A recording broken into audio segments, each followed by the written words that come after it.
Pakistan super league PSL এ বল হাতে একের পর এক চমক দেখাচ্ছেন রিশাদ হোসেন। পিএসএল এ এদিন রিশাদের বলে আউট হয়ে অবাক হয়ে তাকিয়ে রইলেন ডেভিড ওয়ার্নার রিশাদের বলে আউট হয়ে ইনিংসটাকে আর বড় করতে পারলেন না। রিশাদ হোসেন এদিন দেখিয়েছেন তার বোলিং বিল কি। বল হাতে রীতিমতো বাজিমাত করেছেন তিনি। পিএসএল এ সর্বোচ্চ উইকেট শিকারী এখন রিশাদ হোসেন।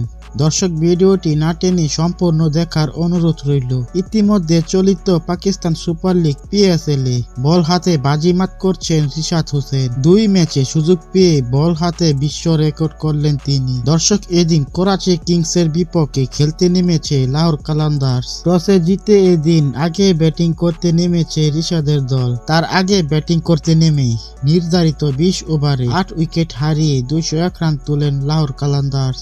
201 রানের জবাবে ব্যাটিং করতে নেমেছে ডেভিড ওয়ার্নার দল করাচি কিংস। এদিন শুরু থেকে তেমন একটা সুবিধা করতে পারেননি তারা, তবে এদিন শুরু থেকে বল হাতে রীতিমতো বাজিমাত করেছে বাংলাদেশের লেগ স্পিনার রিশাদ হোসেন। প্রথম ওভারে প্রথম বলে ডেভিড ওয়ার্নারের স্টাম্প ভেঙে দেন রিশাদ হোসেন। রিশাদের বলে আউট হয়ে রীতিমতো তাকিয়ে থাকলেন ডেভিড ওয়ার্নার। আর এদিন ইনিংসটাকে তেমন একটা বড় করতে পারেননি এই ওপেনার। রিশাদ এদিন 4 ওভার বল করে 26 রান খরচ করে নিয়েছেন 4টি উইকেট। রিশাদের এমন বিধ্বংসী বোলিংয়ে এদিন 140 রানে গুটিয়ে যায় করাচি কিংস। আর এদিন সহজে জয়ে দেখা পায় লাহোর কালান্দার্স।